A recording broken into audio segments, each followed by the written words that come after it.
Masuk.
Ya, halo. Bagaimana panitia? Apa kita sudah bisa mulai atau bagaimana? Sugi? Sugiawan? Iya, Pak.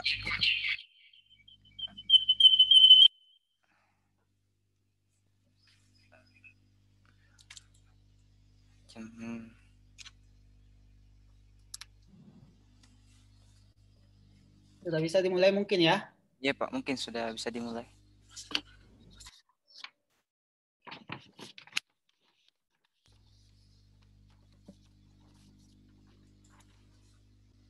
Baik. Bismillahirrahmanirrahim. Assalamualaikum warahmatullahi wabarakatuh. Waalaikumsalam Waalaikumsalam warahmatullahi wabarakatuh. Selamat malam dan salam sejahtera untuk kita semua. Yang terhormat Bapak Erik Budi Pratama ya sebagai narasumber kita insya Allah malam ini. Kemudian yang terhormat Bapak Ibu dosen jurusan Teknik Informatika dan Komputer Universitas Negeri Makassar yang sempat hadir. Kemudian yang terhormat adik-adik para anggota dan pengurus komunitas cyber Universitas Negeri Makassar, rekan-rekan dan adik-adik peserta webinar malam hari ini yang sama-sama berbahagia. Pertama-tama mari kita panjatkan puji dan syukur kehadirat Allah Subhanahu wa taala karena atas rahmat dan hidayahnya sehingga pada malam hari ini kita bisa berkumpul walaupun dalam ruang virtual untuk sama-sama belajar, untuk sama-sama menimba ilmu dari narasumber kita malam hari ini. Pada malam hari ini, pada webinar series kali ini, insya Allah yang akan menjadi pemateri adalah Bapak Erik Budi Pratama. Saya panggil Bapak atau Mas ini, Pak Erik? Panggil Mas aja, Pak. Makasih. Iya, siap. Mas Erik akan membawakan topik pentingnya menjaga data pribadi dan di area kampus. Jadi insya Allah topik ini sangat menarik untuk adik-adik pelajari karena seperti yang kita ketahui bahwa perkembangan teknologi, khususnya teknologi informasi itu yang dulunya mungkin data pribadi ini bukan sesuatu yang urgent untuk kita jaga, tapi di saat ini adalah hal yang sangat urgent untuk kita jaga kerahasiaannya. Kenapa? Karena mungkin dengan data pribadi orang lain bisa memanfaatkannya untuk kegiatan-kegiatan yang ilegal. Ini insya Allah akan dibahas tuntas oleh Mas Erik pada malam hari ini. Saya baca sedikit CV dari Mas Erik ini. Jadi beliau ini tidak tanggung-tanggung, memiliki sangat banyak sertifikasi internasional seperti C. C ini mungkin hanya beberapa orang yang memiliki di negara kita, di Indonesia ini. Sertifikat ethical hacker ini mungkin di Indonesia bisa dihitung yang memiliki ini. Kemudian sertifikasi yang lain ada OSWP, CSCU, CSXF, dan lain-lain sebagainya, masih banyak. Di sini di biodatanya ada sekitar 8 sertifikasi internasional yang dimiliki oleh Mas Erik ini. Kemudian untuk pengalaman kerja beliau, saya lihat pengalamannya lebih dari 6 tahun ini kebanyakan berkecimpung di bidang information security, data privacy, baik dari sisi teknik maupun non-teknik, sehingga insya Allah materi-materi yang akan dibawakan oleh Mas Erik ini sangat bermanfaat. Silahkan digali, silahkan didiskusikan apa-apa yang ingin kalian tanyakan. Oke, untuk tidak berlama-lama, saya sampaikan bahwa kegiatan ini kita akan adakan dalam 2 sesi. Sesi yang pertama itu Mas Erik akan memberikan atau memaparkan materinya. Kemudian nanti ada sesi tanya jawab. Silahkan ditanyakan hal-hal yang kurang dimengerti atau hal-hal yang ingin diketahui. Baiklah, untuk mengefisienkan waktu mungkin saya langsung saja mempersilahkan Mas Erik untuk menyampaikan materinya. Oke, kepada Bapak Erik Budi Pratama, saya persilahkan dengan hormat. Ya, baik. Terima kasih Pak Abdul. Ya, Assalamualaikum warahmatullahi wabarakatuh. Selamat malam teman-teman sekalian ya. Dari Universitas Negeri Makassar, terima kasih atas undangannya yang diberikan kepada saya. Dalam kesempatan ini saya bisa sharing ke rekan-rekan terkait dengan perlindungan data pribadi seperti itu. Jadi memang kalau dari topiknya sendiri adalah perlindungan ini ya, bagaimana menjaga data pribadi di lingkungan kampus ya. Gitu. Cuma karena memang dari sisi peserta sendiri ada kemungkinan juga selain mahasiswa mungkin ada pihak umum yang join mungkin ya. Jadi untuk materi pada malam ini saya tidak spesifik ke kampus aja sebenarnya. Jadi ini berlaku general yang nantinya semoga bisa menambah wawasan dari teman-teman di sini ya. Itu ketika nanti mungkin sudah lulus kuliah ingin berkecimpung di area cyber security atau mungkin di area-area yang masih terkait seperti itu. Tadi kan Pak Abdul sudah menyebutkan kalau dari pengalaman saya selain punya pengalaman di teknikal ya, teknikal itu ya semacam ini ya, seperti kita melakukan hacking, pentest, Kita ngecek konfigurasi sistem juga di non-technical. Non-technical itu sifatnya lebih ke area manajemen atau tata kelola. Gitu. Seperti contoh misalnya kita bantu perusahaan bikin kebijakan keamanan informasi, bikin prosedur, terus melakukan audit. Nah, itu juga area-area yang saya kerjakan. Jadi di luar itu sebenarnya ada banyak area, cuma kan nggak perlu saya bahas juga di sini. Nah, jadi dari situ, dari pengalaman itu saya coba rangkum.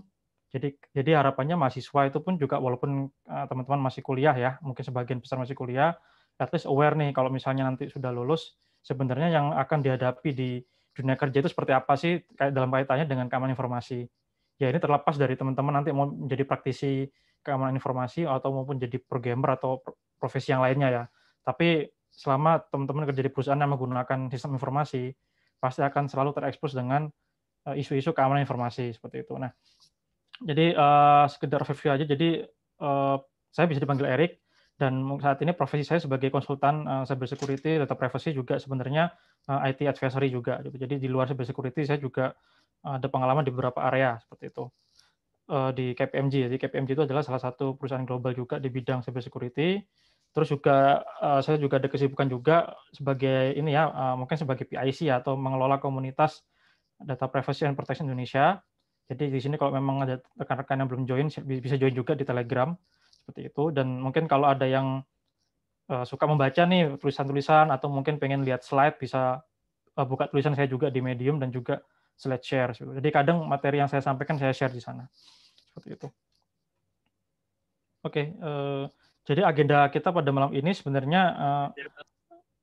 ya ada 4. Jadi saya akan jelaskan dulu overview-nya, terus kemudian saya kenalkan ke rekan-rekan nih masalah regulasinya gitu. Nah, regulasi ini penting karena kalau teman-teman nanti bekerja itu mau nggak mau perusahaan, terutama perusahaan-perusahaan fintech ya, startup itu mereka sekarang banyak diatur oleh regulasi juga. Itu baik regulasi yang sifatnya undang-undang, peraturan pemerintah sampai ke peraturan OJK atau Bank Indonesia. Jadi nanti teman-teman itu harus aware, teman-teman cyber security. Jadi tidak hanya aware masalah teknikal aja ya. Saya sarankan teman-teman juga membuka wawasan bahwasanya information security itu tidak hanya urusan hacking aja. Banyak sekali area security. Gitu. Kalau kita bicara masalah ada red team, blue team, ada mungkin purple team, ada white team dan segala macam, itu banyak seperti itu. Terus juga mungkin sedikit overview aspek teknikal yang perlu diperhatikan untuk mengamankan data ya dalam konteks di enterprise itu. Jadi kalau nanti teman-teman bekerja di perusahaan besar terutama, itu kira-kira apa sih yang biasanya common practice-nya dilakukan. Dan terakhir itu ya basic cyber hygiene. Jadi cyber hygiene itu ya basic keamanan informasi yang bisa diterapkan ke kita, ke individu seperti itu ketika kita terkoneksi ke sistem. Oke.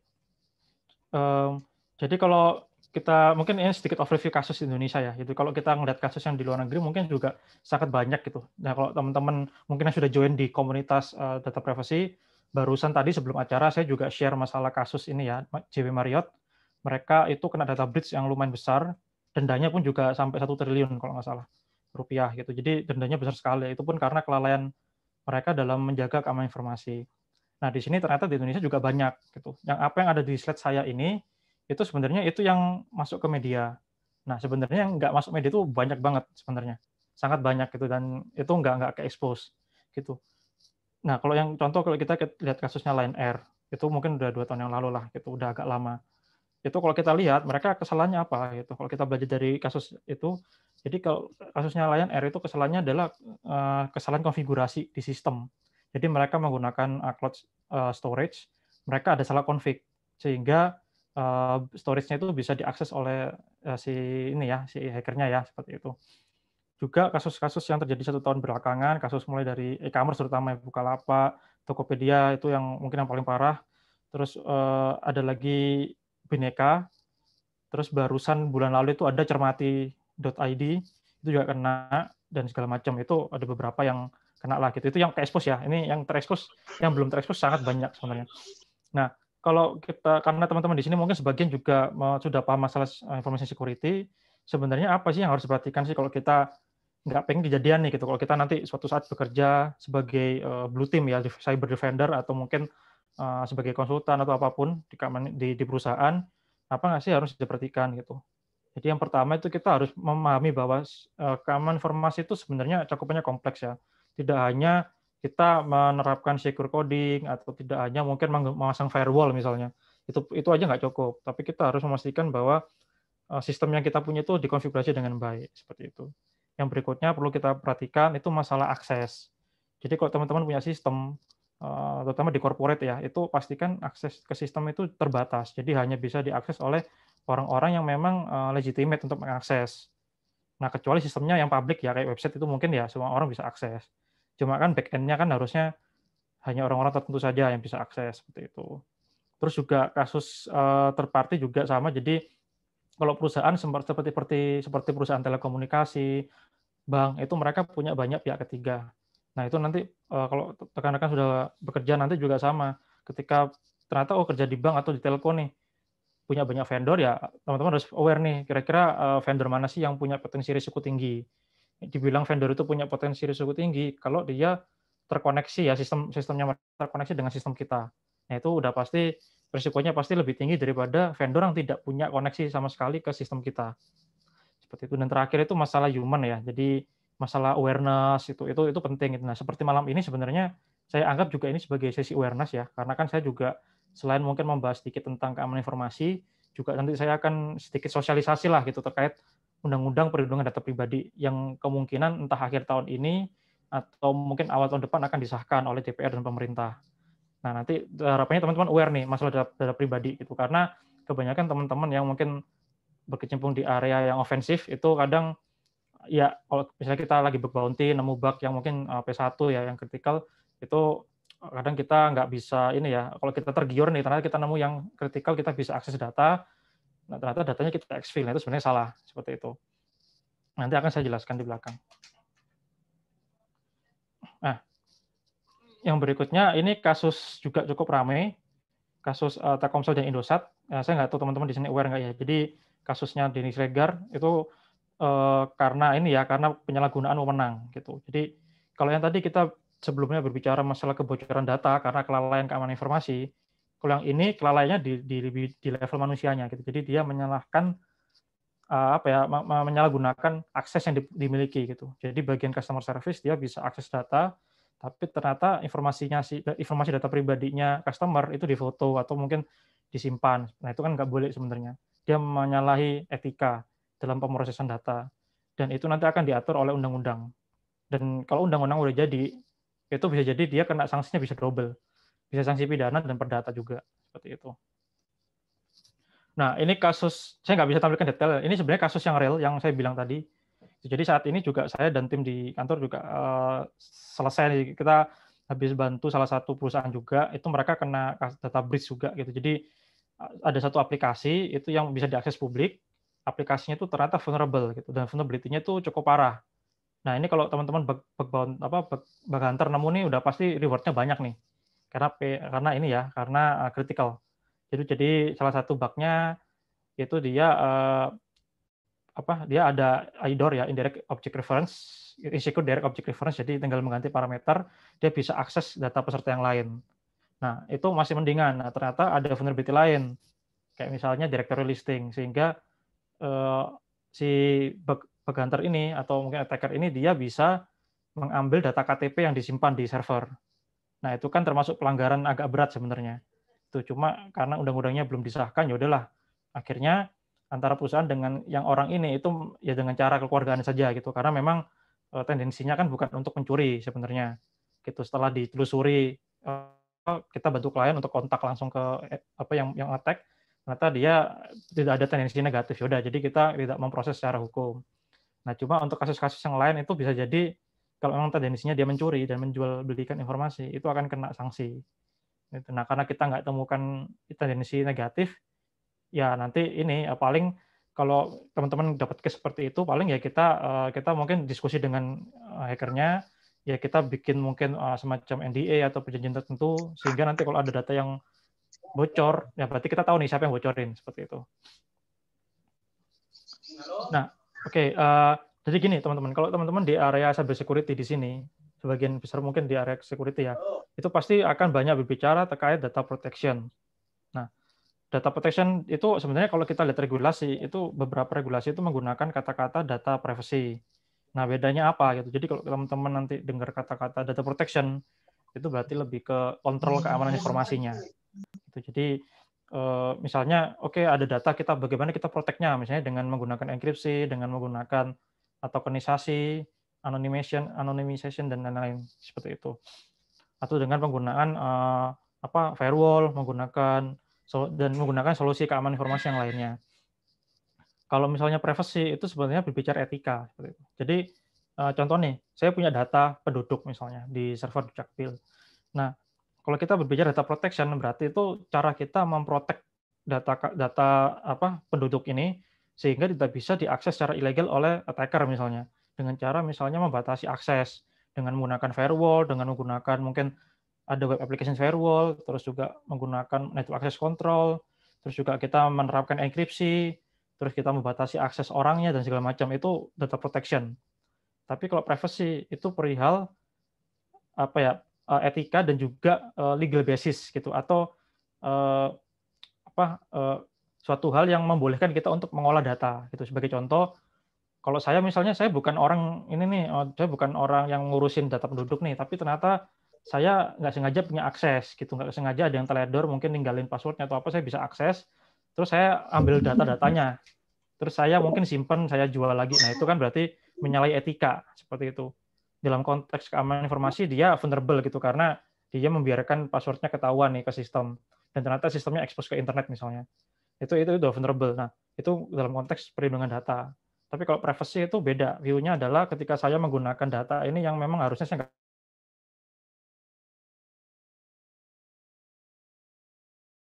nah, itu melanggar privacy seperti itu. Nah, jadi kalau kita misalnya, saya boleh rangkum, kalau kita melihat perlindungan data itu teman-teman harus aware bahwa ada dua aspek yang perlu dilihat, yaitu aspek regulasi dan juga aspek teknis. Nah, untuk regulasi sendiri itu mungkin saya nggak jelasin detail ya, karena di sini ada banyak regulasi, cuma nanti akan saya sedikit overview terkait rancangan undang-undang perlindungan data pribadi. Nah, di sebelah regulation ini kita sebenarnya ini ya, ada beberapa regulasi perlindungan data, baik itu yang lokal maupun yang di internasional.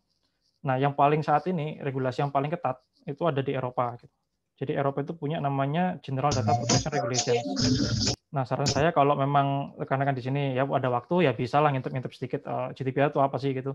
Dan GDPR itu lumayan kompleks seperti itu. Nah, nanti kalau memang nanti saya akan share URL ke Telegram channel saya. Itu di situ saya barusan update juga. Itu ada kasus ini ya, kasus yang JW Marriott tadi. Gitu. Jadi kasus JW Marriott dilihat dari aspek regulasinya sama dari aspek security teknikalnya. Jadi di situ ada report investigasinya ICO-nya UK ke JW Marriott. Di situ nanti ada ini keterangan pelanggaran-pelanggaran apa aja yang yang dilanggar oleh ini ya oleh si JW Marriott dalam aspek regulasi. Juga nanti ada aspek teknisnya itu ada di situ. Timeline serangannya seperti apa. Nah, itu reportnya lumayan bagus. Itu buat teman-teman yang teknikal ya mungkin bisa baca bagian teknisnya, buat sekedar tahu ya bisa di bagian regulasinya seperti itu. Nah, ada beberapa regulasi nanti akan saya review dikit.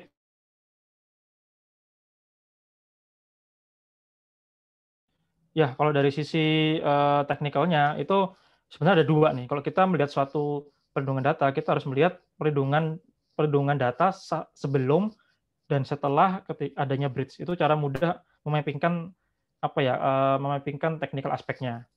Nah, nanti akan saya jelaskan sedikit di belakang overview-nya. Nah, kalau technical aspeknya, kalau pre-breach itu berarti waktu kita mempersiapkan diri nih, gitu. Apa sih yang perlu disiapkan gitu? Yang pertama, misalnya ini real case di enterprise. Jadi kalau teman-teman nanti mungkin bekerja di perusahaan yang cukup besar, itu mereka biasanya menggunakan ya mungkin salah satu di antara solusi inilah. Seperti itu. Contohnya identity and access management. Ini jadi bagaimana kita bisa memaintain identity-nya karyawan, user di perusahaan, dan juga aksesnya. Nah, ini kelihatannya sepele, tapi ini cukup kritikal di company gitu. Manajemen identitas dan juga akses ke sistem. Yang berikutnya itu masalah ini ya, bagaimana kita menerapkan mekanisme untuk melindungi data loss atau data leakage gitu, kebocoran data atau mungkin kehilangan data seperti itu.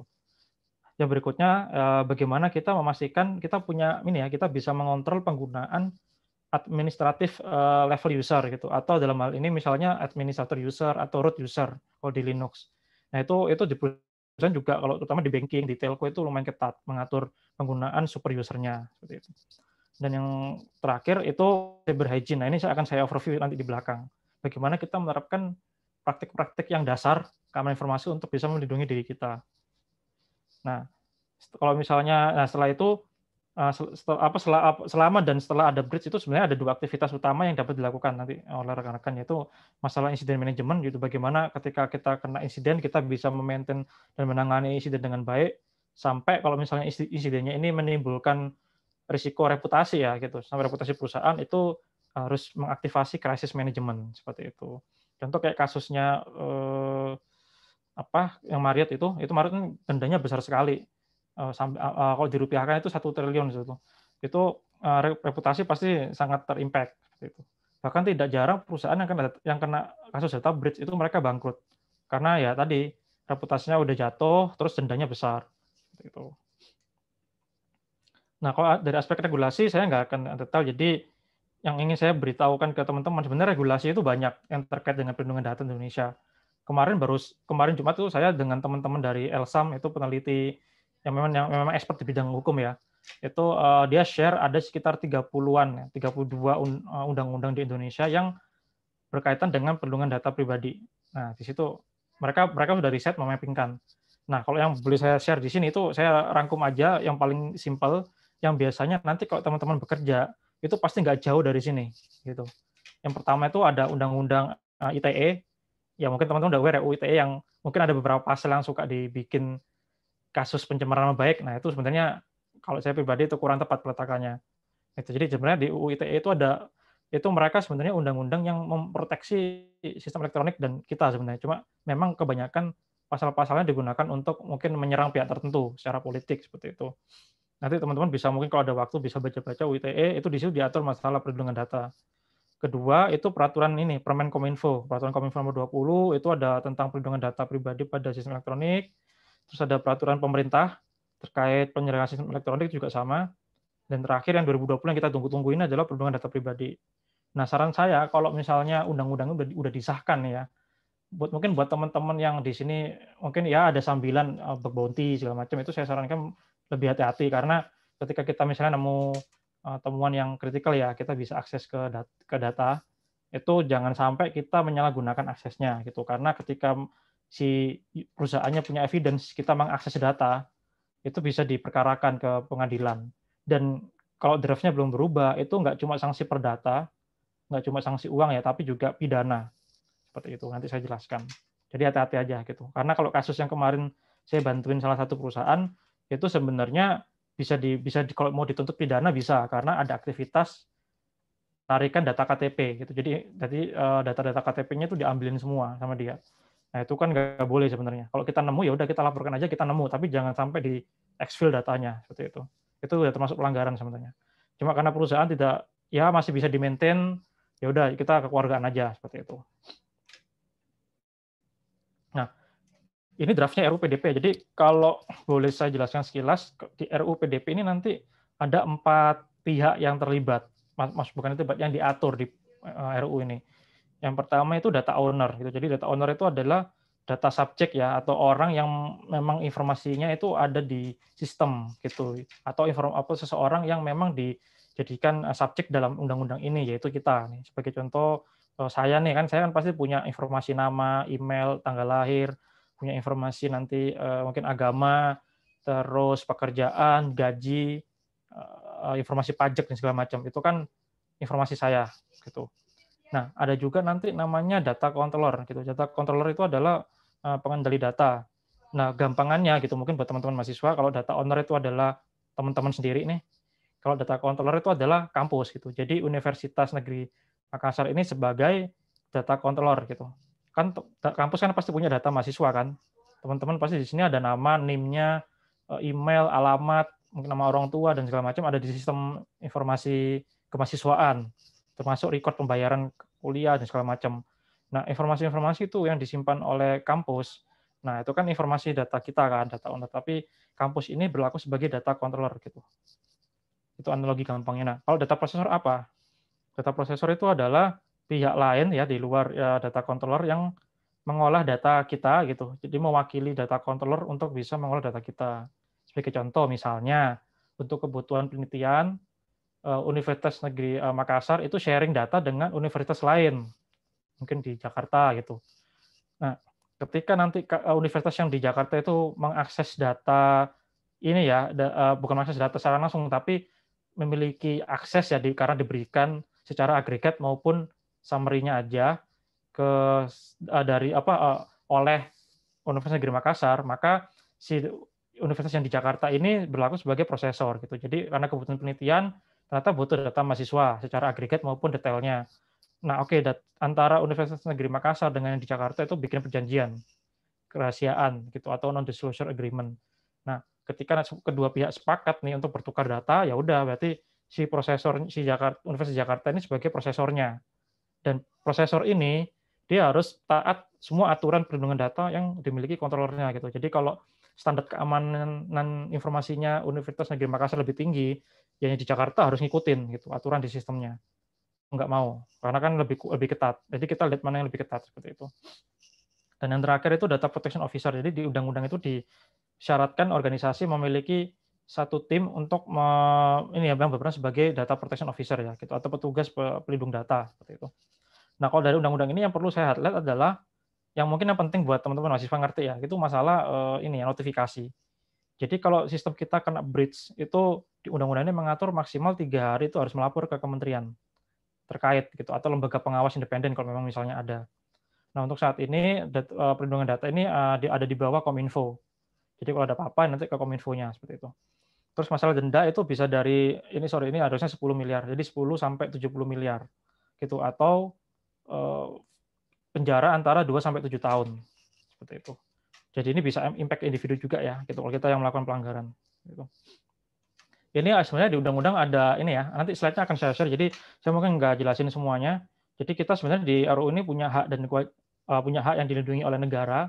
Jadi kita misalnya minta kejelasan, minta akutabilitas ke perusahaan, minta kejelasan pengolahan data kita, terus kita punya hak untuk mengakses, melengkapi informasi, bahkan termasuk membatalkan informasi yang kita sudah berikan seperti itu. Jadi misalnya kita bikin akun di satu sistem, ya kita punya hak untuk meminta perusahaan menghapus akun kita kalau kita udah nggak mau pakai lagi gitu. Kayak misalnya contoh kita mau belanja di e-commerce. Nah, karena kita udah nggak mau belanja lagi di sana, ya udah kita bisa minta sebenarnya data kita benar-benar dihapus seperti itu. Itu hak yang diatur oleh undang-undang. Nah, kalau bagi perusahaan atau organisasi nih, bagi kampus apa nih yang wajib dilakukan? Jadi intinya adalah data controller ini, pengendali data pribadi wajib melindungi dan memastikan keamanan data pribadinya. Baik itu langkah-langkah secara non teknis ya, secara legal maupun secara operasional terutama. Ini penting gitu karena memang undang-undang ini untuk melindungi data kita gitu, yang ada di sistem. Jadi organisasi ya bisa perusahaan, bisa kampus juga dari sisi pihak kampus harus aware nih, karena kalau ketika ada pelanggaran misalnya ya, datanya bocor, terus mahasiswa menuntut, itu bisa kampus kena gitu. Jadi mahasiswa berhak menuntut ketika ada kesalahan di sistem informasi kampus, baik itu kesalahan karena keteledoran ada ini ya, karena mungkin sistemnya kurang secure, terus data mahasiswa jebol di exfil, atau kesalahan pemrosesan data gitu. Ternyata tanpa sepengetahuan mahasiswa, data mahasiswa ini mungkin di-sharing ke pihak lain yang memang tidak diketahui nih. Misalnya ke pihak swasta atau mungkin ke kampus lain. Nah, kalau mahasiswa ngerti nih, mahasiswa berhak menuntut seperti itu. Kecuali ke ini ya, kayak kalau misalnya datanya di-sharing ke dinas pendidikan, itu nggak apa-apa, itu legal gitu. Jadi ada namanya legal lawful of processing gitu. Jadi secara legal sudah diperbolehkan gitu, karena kampus kan harus memberikan data rutin ke ini ya, ke perguruan yang saya lupa namanya, ke perguruan tinggi lah seperti itu. Nah, itu nggak apa-apa seperti itu. Nah, kalau secara teknikal sebenarnya nanti kalau teman-teman nanti mungkin udah familiar ya dengan encryption, tapi nanti kalau nanti bekerja di enterprise, encryption sendiri itu tidak cukup. Jadi ada namanya tokenisasi gitu. Jadi tokenisasi itu menyamarkan informasi sebagian disamarkan. Nah, nanti ada konsep itu ada anonimisasi sama pseudonymisasi. Ini diatur di undang-undang juga masalah pseudonymizations. Jadi kalau kita lihat gambar ceweknya ini aja nih, contohnya nih kalau misalnya kita clear text, pas misalnya anggap aja data kita clear text nih, semua pasti kelihatan lengkap nih fotonya gitu atau mungkin informasinya gitu. Jadi di sini kalau kita full text ya, itu berarti kan secara utility ya, kemudahan penggunaan itu datanya semakin mudah digunakan, tapi risikonya paling tinggi. Nah, kalau pseudonym itu disamarkan sebagian gitu, atau tidak full, atau enggak disamarkan keseluruhan tapi bisa dibalikin lagi gitu. Jadi walaupun itu walaupun yang gambar yang tengah ini ngeblur tapi kita tahu ini cewek kayak gitu, itu kita tahu gitu. Jadi secara kemudahan itu masih so-so lah, masih bisa digunakan dengan oke. Tapi secara risiko ya masih tengah-tengah lah, nggak terlalu high risk gitu Kak, tapi nggak terlalu low juga gitu. Karena datanya kan masih bisa dibalikin. Nah, terakhir itu yang full anonymous data. Kalau secara penggunaan ini memang nggak praktis ya gitu, menyusahkan sistem, tapi risikonya paling minim gitu, karena datanya benar-benar acak gitu. Ini sebagai contoh nih. Sebagai contoh ada tabel di database. Nah, sebenarnya di sini kan kita bisa lihat nih nama, terus juga email yang depannya juga sama nomor kan diberikan tanda XXXX gitu kan. Nah, kalau XX ini bisa dibalikin ke depan lagi, ke jondo lagi, itu berarti pseudonym gitu. Tapi kalau datanya nggak bisa dibalikin sama sekali, nah itu berarti anonymized gitu. Nah, nanti bagaimana cara membaca datanya? Nah, itu nanti tergantung pasti kita butuh tools, nanti ada toolsnya seperti itu. Nah, sebagai contoh ini. Ini sebenarnya yang saya jelaskan ini juga saya jelaskan di forum-forum dengan praktisi. Jadi teman-teman di sini harapannya ngerti nih konsep keamanan, terutama untuk ini ya. Ini contohnya ini keamanan di data kartu seperti itu. Nanti kalau teman-teman kerja mungkin di perusahaan payment, di bank atau mungkin sejenisnya, itu ada namanya PCI DSS, Payment Card Industry DSS lah gitu, Data Security Standard. Itu salah satu ini ya organisasi yang punya standar untuk keamanan keamanan transaksi, terutama dalam hal ini kartu gitu, atau data-data terkait terkait PIN seperti itu. Nah, kalau misalnya kita anggap aja kita punya akun nih di sini yang warna merah, itu nomor kartu kita. Ada 16 digit. Nah, kalau itu clear text, itu dia waktu masuk database itu harusnya angka sama. 0544, 4124, 4325, 3490. Tapi karena dia menggunakan solusi tokenisasi, nah, waktu si customer service ini mau ngelihat data, kan teman-teman mungkin yang punya kartu kredit atau mungkin pernah telepon customer service bank ya, kan pasti dia pasti akan validasi ada 4 nomor di belakang gitu, atau mungkin perusahaan asuransi juga. Nah, 4 nomor di belakang itu memang wajib di-disclose, wajib ditunjukkan karena untuk validasi. Tapi si customer service itu nggak akan bisa lihat 12 digit yang di depan itu nggak akan bisa lihat. Gitu. Bahkan di database itu pun datanya udah diacak lagi. Jadi nomor kartu kita yang 0544 sampai 3490 itu akan beda sama sekali di database. Seperti itu. Jadi kalau andai kan database-nya jebol, itu udah attacker cuma dapat sampah doang di situ. Dia nggak akan bisa reverse datanya seperti itu. Karena perusahaan ini menggunakan token server. Ini salah satu solusi lah gitu. Jadi dia punya solusi sendiri untuk melakukan tokenisasi, enkripsi dan segala macam. Seperti itu. Nah, kalau kita lanjutkan lagi dari aspek regulasi, mungkin saya jelaskan sekilas saja gitu. Jadi biar nggak terlalu bingung nanti karena regulasinya lumayan kompleks. Nah, yang berikutnya masalah technical aspek. Kalau kita berbicara technical aspek, nah ini seperti yang saya bilang nih, security itu sebenarnya tidak hanya berbicara, mungkin banyak teman-teman yang masih, saya juga dulu waktu SMP juga sama, kebanyakan mungkin kita melakukan ini ya, hacking, segala macam yang lebih ke sifatnya red team, yang ofensif.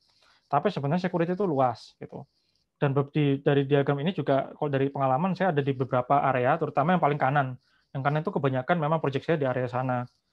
Dan juga area-area yang termasuk misalnya application security, infrastructure security, dan sebagainya. Nah, nanti kalau teman-teman nanti mungkin sedikit membuka wawasan ya gitu, mungkin buat teman-teman yang selama ini mungkin hanya ngopreknya mungkin lebih ke hacking, terus atau mungkin yang suka ngoprek open source buat defense, ya saya sarankan sedikit membuka wawasan juga kalau security itu luas gitu. Jadi kita tidak bisa memaksakan satu view kita terhadap satu area security aja. Kalau kita nanti bekerja di perusahaan ya kita harus bisa membuka wawasan nih, karena tim security itu akan terdiri dari berbagai macam ini ya, background seperti itu. Bisa jadi ada orang yang background-nya audit masuk ke security, atau bisa jadi orang operations masuk ke security, atau mungkin developer jadi orang security nih, jadi pentester misalnya. Nah, karena memang areanya security luas itu. Mulai dari tata kelola, itu area yang banyak ini ya, kalau kita berbicara regulasi, governance itu area yang paling banyak ngomong regulasi seperti itu. Terus ada juga ngomongin service nih, IT service security. Itu areanya IT service management gitu. Nah, saya nggak akan jelaskan di sini karena nggak relevan sama topiknya. Ada juga kita berbicara aplikasi. Di level aplikasi itu kan ada banyak tuh. Mulai dari kita ngomongin misalnya entire arsitektur, ngomongin cloud solution dan segala macam. Terus di infrastruktur, nah ini yang banyak teman-teman lakukan ya. Kalau belajar hacking pertama biasanya kita mulai dari infrastruktur. Kita belajarin OS, terus Windows, Linux, Mac OS, terus kita beranjak ke aplikasi web gitu. Dan sekarang juga lagi banyak yang mungkin teman-teman yang masih sekolah ya itu banyak ngoprek-ngoprek buat mobile application, pentest di sana, nah segala macam. Nah itu salah satu area aja. Dan terakhir itu area yang lebih ke cyber defense-nya ya. Jadi area semacam buat manajemen identitas, terus buat fasilitas backup dan restore, juga fasilitas untuk logging gitu, untuk menyimpan file-file log di sistem. Nah, itu ada banyak area security. Nah, ini kalau saya sedikit ilustrasi, ini saya ambil dari punya Microsoft. Ini adalah saya bukan promosi Microsoft, cuma saya kebetulan nemu ini. Menurut saya ini lumayan kompleks.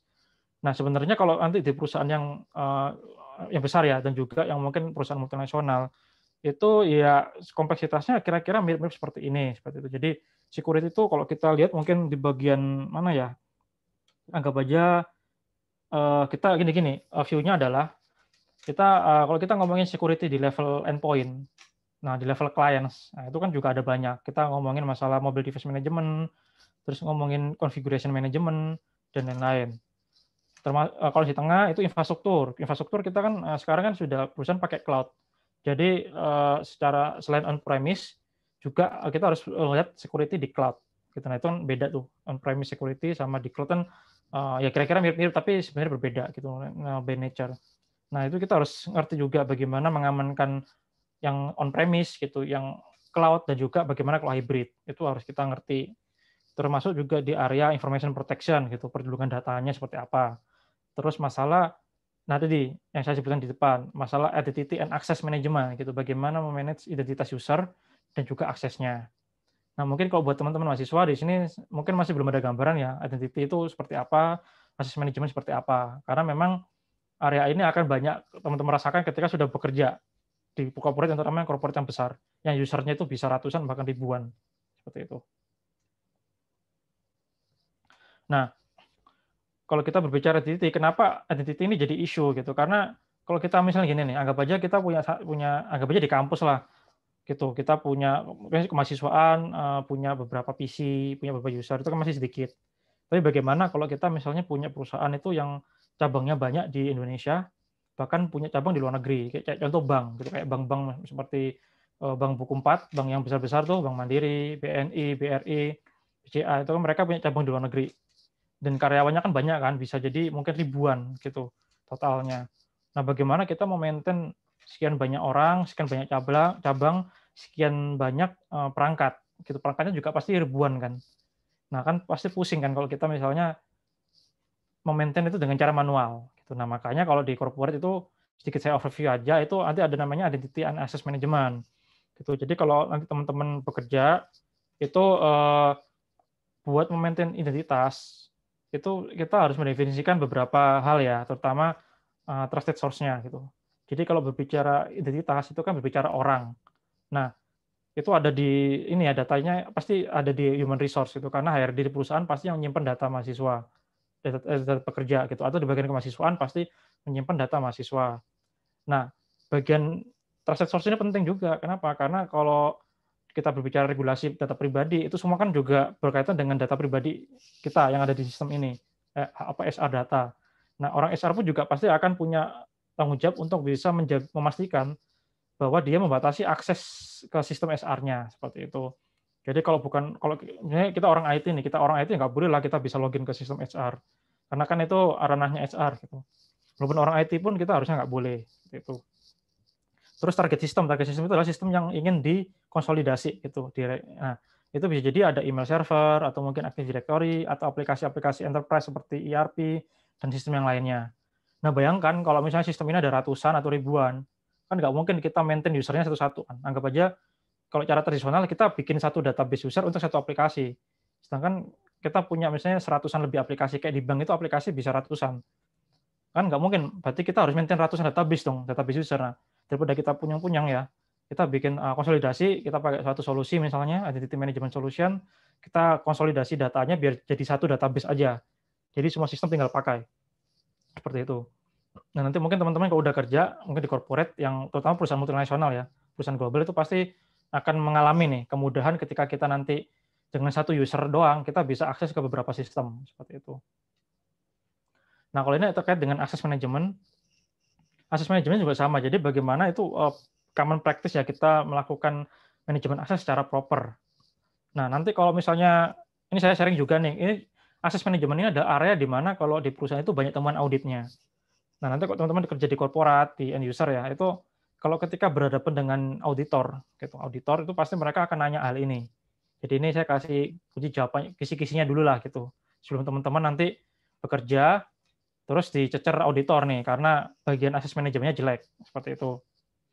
Nah, jadi ke akses manajemen itu ada prosesnya, mulai dari kita nge-receive, menerima request, verifikasi, terus memberikan hak akses, dan juga melakukan tracking atau logging. Jadi kalau kita misalnya gini, anggap aja teman-teman di sini punya sistem. Ada orang lain karyawan baru nih, ternyata dia memang punya akses ke aplikasi tertentu. Ya kita jangan ujuk-ujuk langsung kasih aksesnya. Kita harus verifikasi gitu. Kita dapat request nih dari HR. HR kasih, ini sistem admin ini ada karyawan baru nih, gitu. Oh dia ternyata levelnya manajer. Nah kita harus bisa verifikasi. Siapa yang verifikasi ya HR manager gitu, atau mungkin yang di atasnya yang lebih tinggi. Setelah verifikasinya dapat, baru yang bosnya tadi ngasih notifikasi ke IT. IT ini karyawan ini valid nih, dia level manager, punya akses ke sistem ABC, rules-nya seperti ini. Baru kita kasih aksesnya gitu. Jadi nggak ujuk-ujuk dapat langsung kita akses nggak. Nah itu nggak bisa. Harus ada proses review approval-nya. Sampai nanti kita harus maintain itunya log-nya ya, kita monitoring seperti itu. Mungkin untuk yang ini nggak akan saya jelasin detail karena takutnya waktunya kelamaan ya. Jadi intinya adalah DLP ya, Data Loss Prevention, itu adalah satu solusi yang membantu perusahaan untuk bisa melakukan perlindungan dan pelacakan data yang ada di perusahaan. Gitu. Jadi solusinya itu ada 3 jenis biasanya.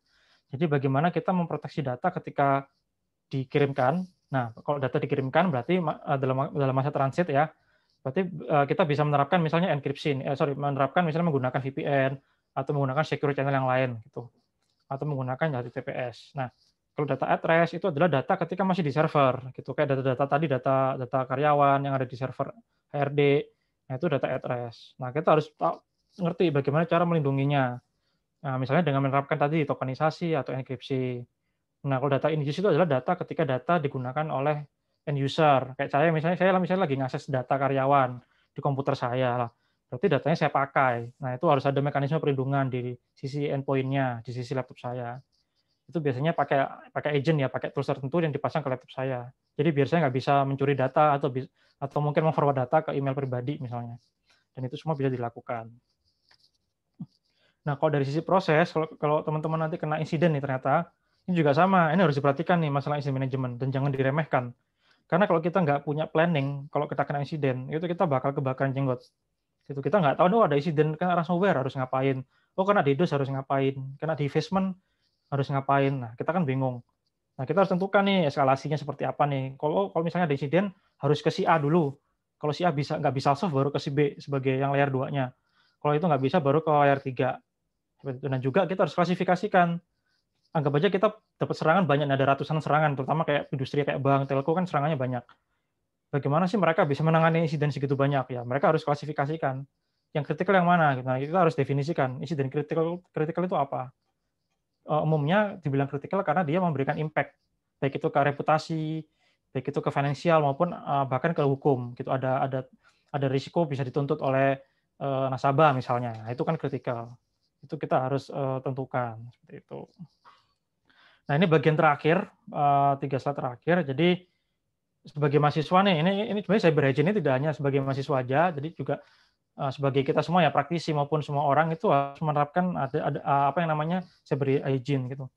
Jadi cyber hygiene itu adalah satu istilah ya yang dimana bagaimana user itu bisa memaintain ini ya hygiene ya atau kesehatan dari sistemnya gitu. Nah, contohnya apa gitu. Jadi kalau yang ini hasil saya googling juga, itu ada kira-kira ya ada 10 lah itu yang bisa kita lakukan untuk memastikan kita itu sehat loh sistem kita gitu. Contohnya misal kita itu kalau misalnya kita punya banyak perangkat, ya kita jangan malas untuk menginventarisasi perangkatnya, baik itu hardware maupun software.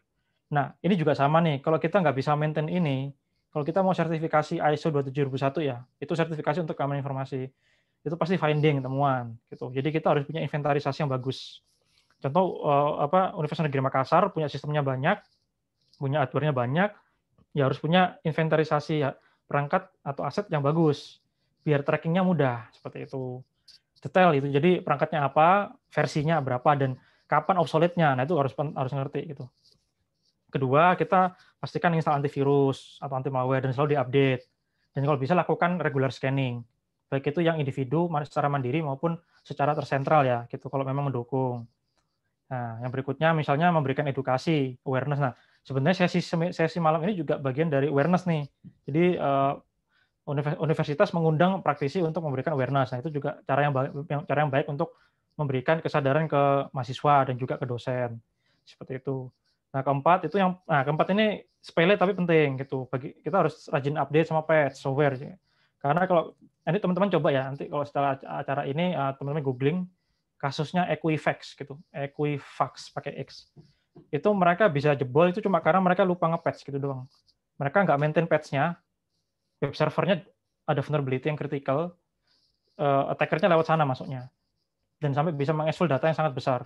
Seperti itu. Nah, berikutnya itu backup itu juga penting. Ini remeh tapi penting banget backup itu. Kalau misalnya ya apes-apesnya kita kena ransomware misalnya, ya jangan sampai data kita habis semua gitu. Karena ransomware itu memang sekarang dia nggak hanya mengencrypt endpoint kita, laptop kita, tapi dia akan berusaha mencari server backup juga. Jadi cari file-file storage, cari backupnya juga. Jadi bahkan backup servernya pun di-encrypt juga. Seperti itu. Jadi hati-hati aja. Nah, teman-teman backup reguler, baik itu mungkin kalau buat pribadi ya, buat personal paling di hard disk ataupun di cloud. Kalau saya pribadi, saya backupnya agak banyak. Gitu. Even kalau di hard disk pun, saya nggak cuma satu. Kayak misalnya saya punya beberapa hard disk, itu datanya sama semua.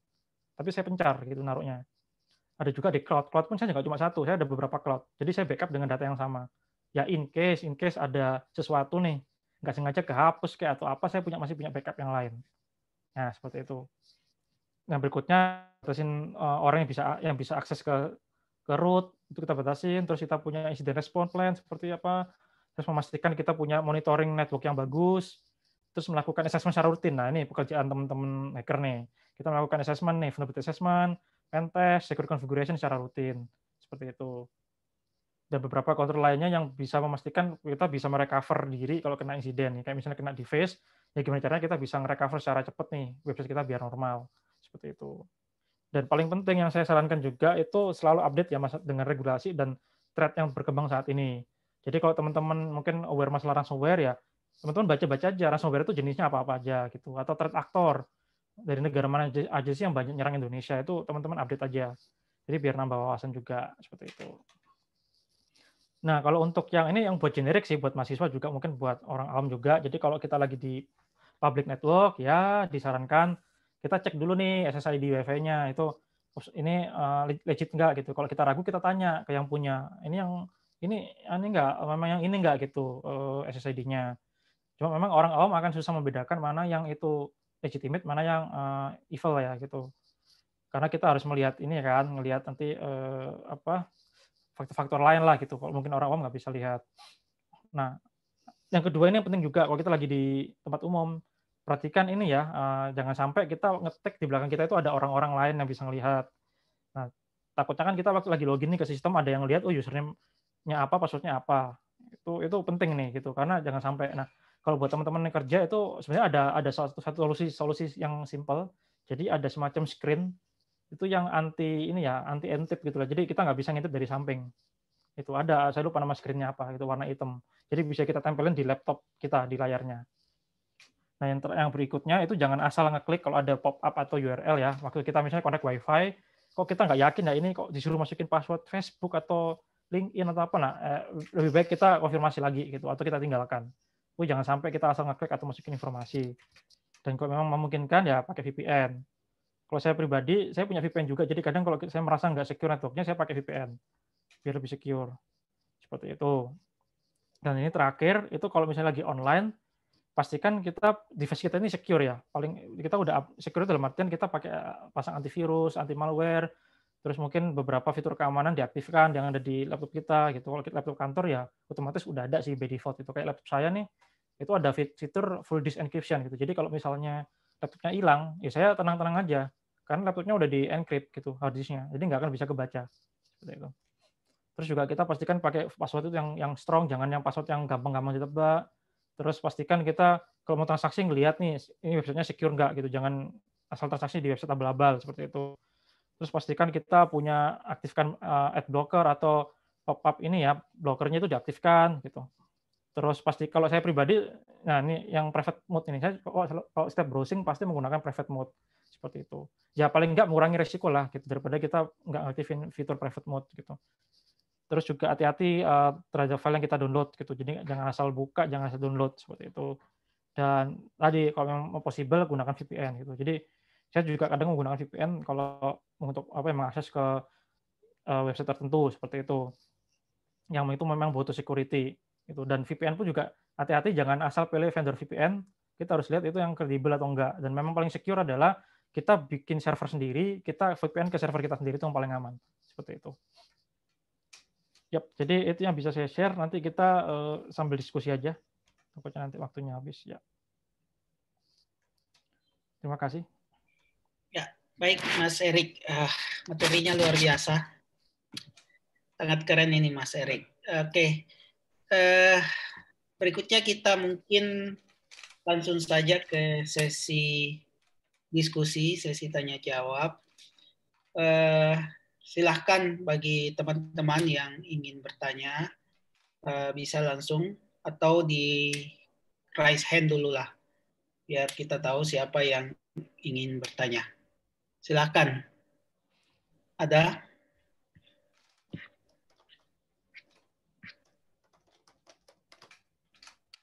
Ini saya lihat mungkin Mas Erik bisa bantu jawab dulu. Ada yang bertanya di message dari yang pertama Mr. White. Mr. White, halo Mas. Terkait Telkomsel dan dengan Bang Amri, apakah terkait dengan penyelenggaraan wewenang? Ya, ini kayaknya penyalahgunaan wewenang kali ya, pelanggaran kali ya, bukan penyelenggaraan ya. Mungkin pelanggaran kali ya nanti. Ya, mungkin ya. Penyalahgunaan ya. Penyalahgunaan ya, atau pelanggaran ya. Aduh, ini pertanyaannya. Jadi gini, untuk kasus Telkomsel, itu yang jelas itu penyalahgunaan wewenang.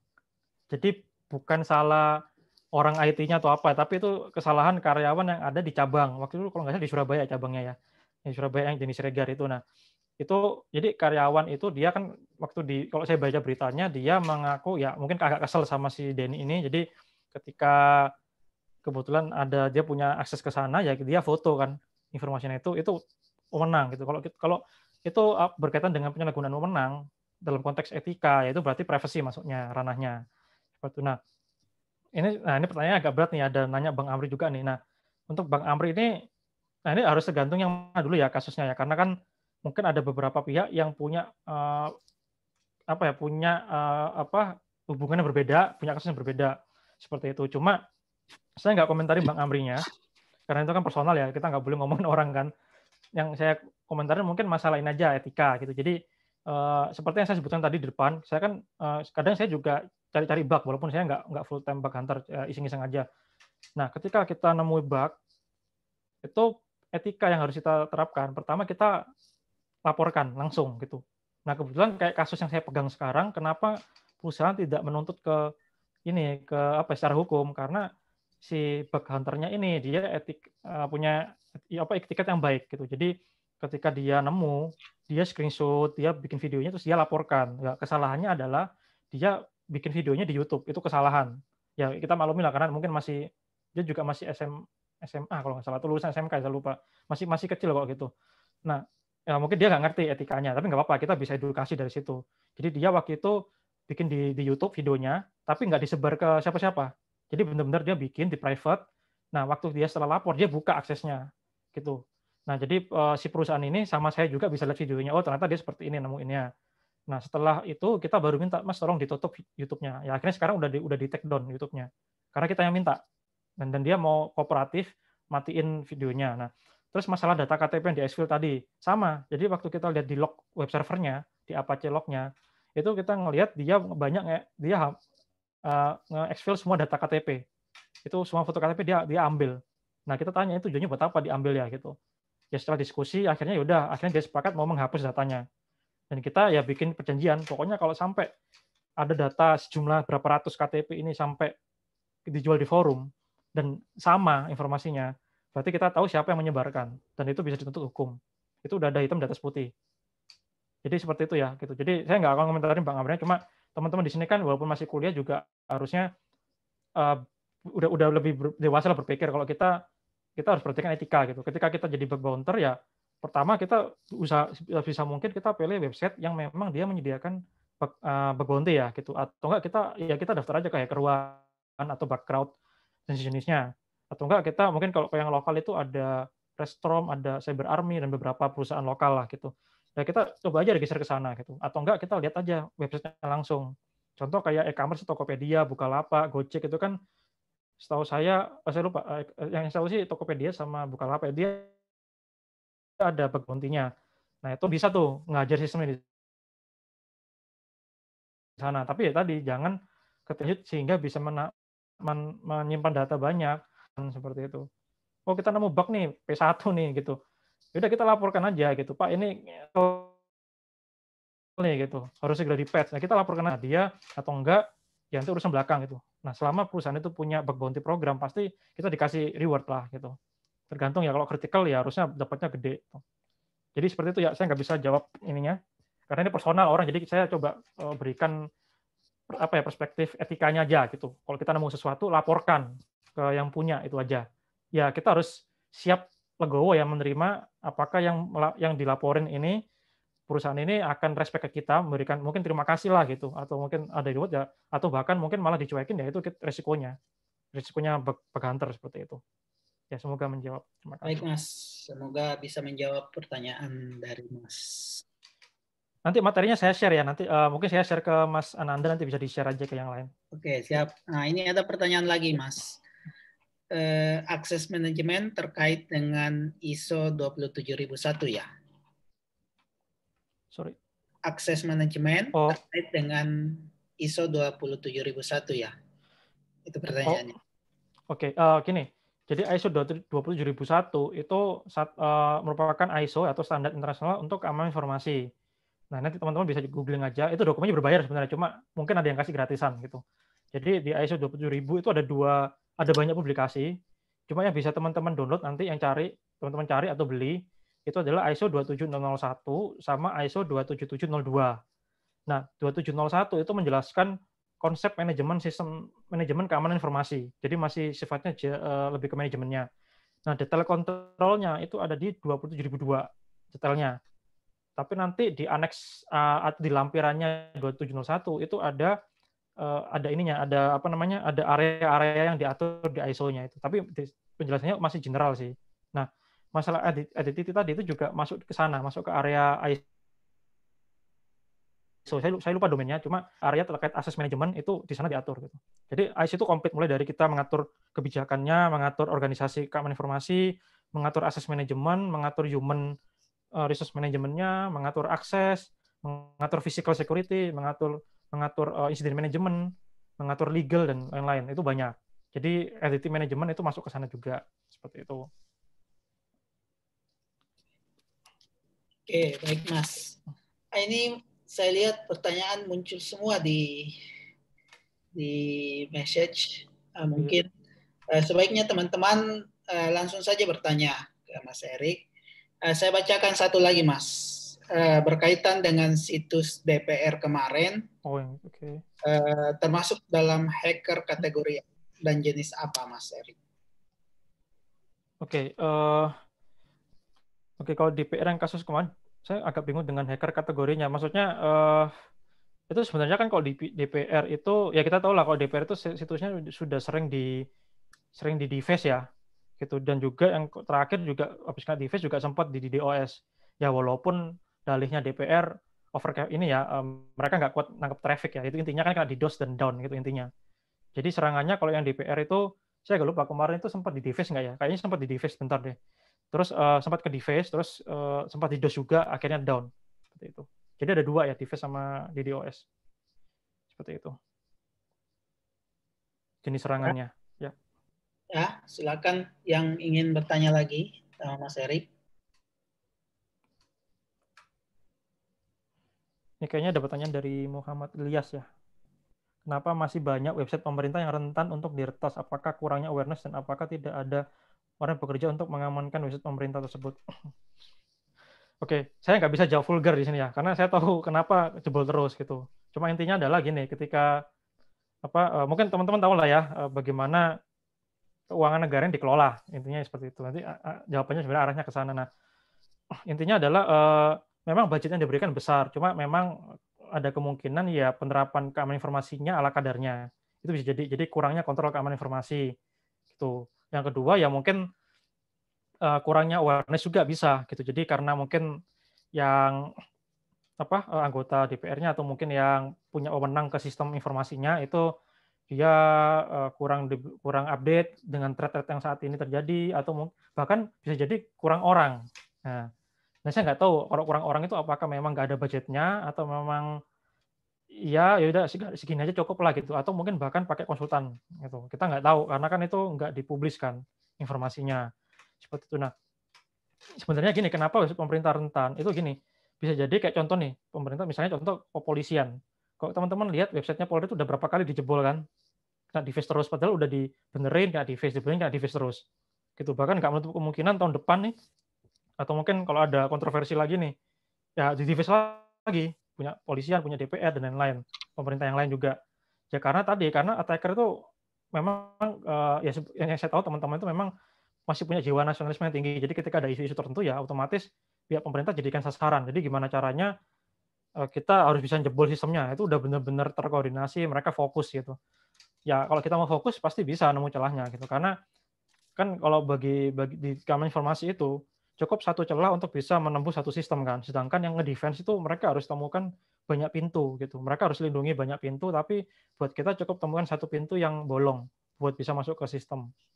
Nah, itu susahnya. Nah, dan saya nggak tahu nih kalau masalah sumber dayanya apakah di pemerintah itu cukup atau enggak. Cuma setahu saya memang untuk area keamanan masih terbatas sumber dayanya. Itu. Ya mungkin kalau di sini ada teman-teman BSSN atau yang terkait bisa konfirmasi juga. Setahu saya itu memang terbatas dan bahkan BSSN pun juga banyak. BSSN itu Badan Siber dan Sandi Negara gitu. Jadi dia lembaga yang menaungi keamanan informasi lah di Indonesia. Even BSSN pun juga menggandeng konsultan juga pihak ketiga juga buat membantu ya apapun gitu. Misalnya kalau bikin event atau mungkin terkait keamanan informasi tertentu itu mereka pakai konsultan juga. Jadi memang karena orangnya terbatas gitu. Dan sempat saya diskusi dengan salah satu teman juga, mereka mengakui gitu, wah susah nyari orang security yang mau ke sini gitu. Kan kebanyakan teman-teman nih, kayak teman-teman yang tadi hacker-hacker tuh sukanya kan kita kan nggak mau ini ya, nggak mau kerja di corporate, maunya bebas gitu, nggak diatur orang. Ya itu memang seperti itu faktanya gitu. Banyak dari teman-teman attack yang suka ngehack itu nggak suka diatur, dalam artian nggak suka kalau kerja harus ke perusahaan harus pakai baju rapi, harus jam kerjanya harus teratur, itu kebanyakan nggak suka seperti itu. Ya termasuk saya pribadi dulu juga nggak terlalu suka gitu. Aduh kerja di kantor, ya jam-jamnya seperti ini, belum lagi kalau lembur kan. Dan kadang weekend saya juga masih kerja kalau weekend, kerja kantor. Ya mau nggak mau itu resikonya. Nah seperti itu. Jadi intinya adalah sumber daya manusia itu penting. Dan itu yang terbatas di pemerintah. Seperti itu. Yep. Oke, nah di sini ada pertanyaan lagi. Ada cara mudah dan simpel untuk mengecek data kita itu bocor di internet? Sebenarnya ada beberapa cara gitu. Kalau saya lupa ada websitenya yang buat ngecek apakah email kita bocor atau enggak, itu ada, saya lupa namanya, bisa di googling. Itu banyak kok seperti itu. Bahkan gini, ada tools itu tool untuk OSINT ya, untuk saya nggak tahu di sini mungkin ada komunitas OSINT juga, pasti udah familiar. Jadi kita sebenarnya bisa cari di dark web juga. Gitu. Kalau saya sih biasanya kalau pas lagi project, ya saya biasanya dibantu teman satu tim, itu kita develop satu script gitulah. Itu untuk mencari data email yang bocor kita di mana di dark web. Gitu. Jadi kita coba scan dark web, ya kita dapetin dari situ. Oh ternyata ada yang bocor kayak gitu-gitu. Teman-teman bisa cari secara manual maupun pakai script seperti itu. Dan itu scriptnya udah ada lah di GitHub, coba aja cari, itu ada. Seperti itu. Oke, di sini ada pertanyaan lagi dari AB Alexander. Bagaimana menurut Mas Arsum tentang pengaturan dalam RUU PDP terkait penyimpanan data yang disimpan di server luar Indonesia? Apakah sudah cukup menyuruh untuk meminimalisasi penyalahgunaan data pribadi yang disimpan di luar atau masih kurang rigid? Oke. Jadi gini, nah ini yang jadi gini, tadi kalau di slide saya itu saya sempat sebutkan ada peraturan pemerintah tentang ini ya, tentang penyelenggara sistem transaksi elektronik. Itu PP 82 itu tahun 2012. Nah, di PP 82 itu sudah lumayan ketat gitu. Jadi data, terutama data pribadi ya, itu harus semua di Indonesia, wajib gitu. Kalau misalnya kita punya cloud, ya cloud-nya harus di Indonesia, mau nggak mau wajib itu, udah nggak bisa disanggah. Nah, ternyata PP 82 ini diupdate nih di PP nomor 71 tahun 2019 dan ternyata dilonggarin sama pemerintah. Nah, gini, kalau saya boleh share, waktu PP ini dibikin itu juga banyak yang protes, terutama pengusaha-pengusaha lokal yang punya data center, yang punya cloud. Karena kok pemerintah kok ini yang bikin longgar aturannya seperti itu. Nah, ini memang jadinya memang ini ya, kalau misalnya balik ke pertanyaan tadi, apakah ini ya bisa disimpan di luar ya? Kalau kita refer ke PP 71 tadi tahun 2019 itu bisa. Kita bisa simpan data di luar gitu. Tapi ada aturannya gitu.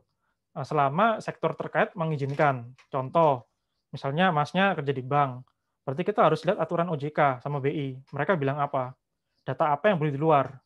Kalau data nasabah, data customer information chief number information itu nggak boleh di luar, harus di dalam.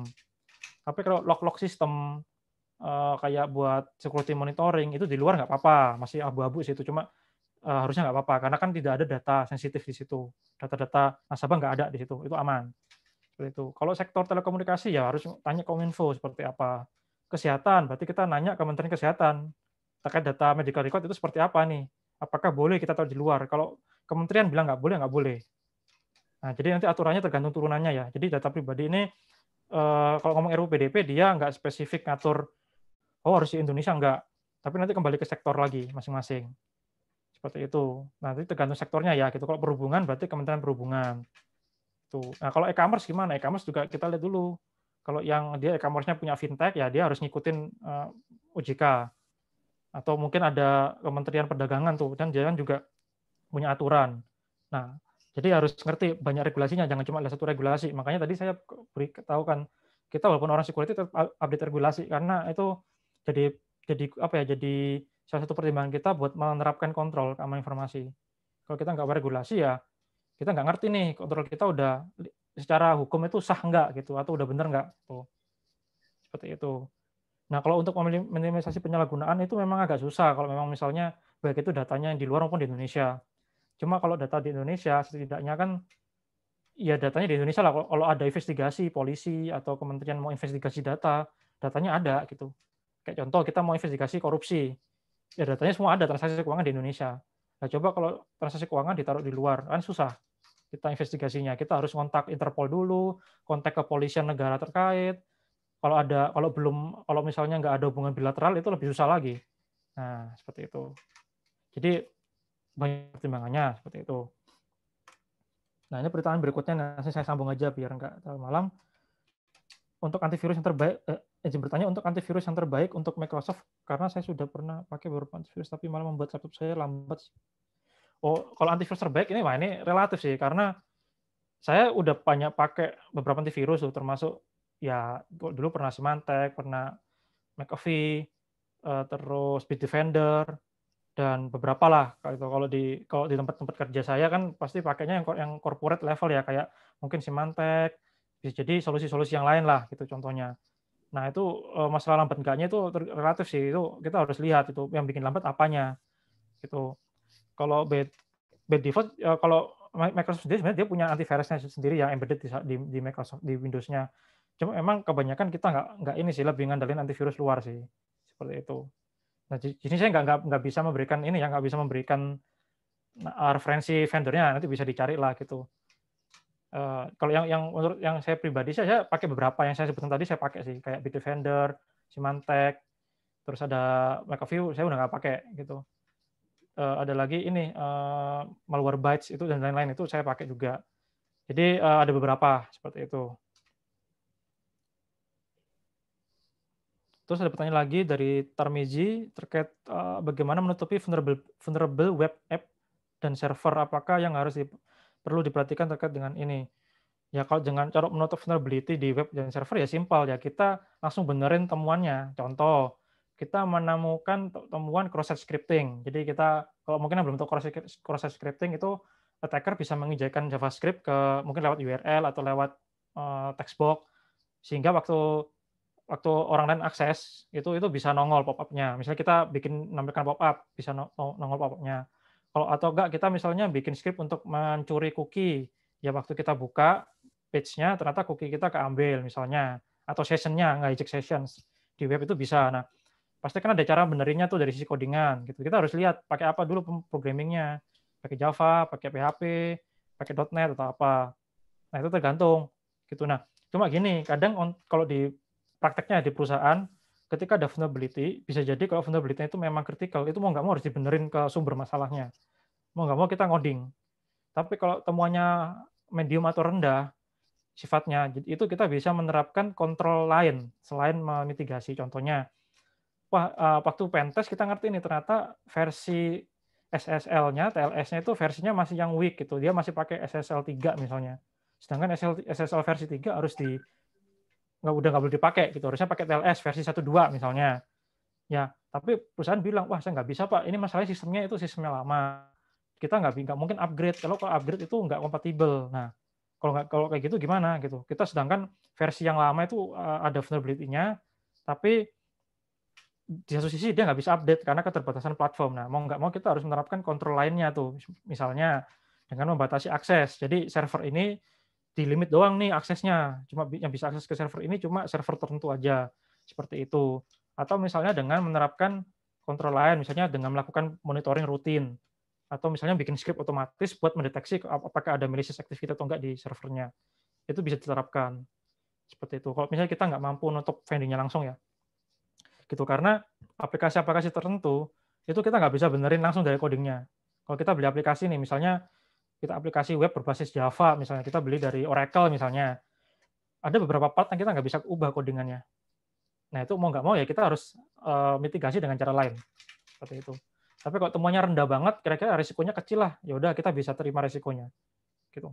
Itu.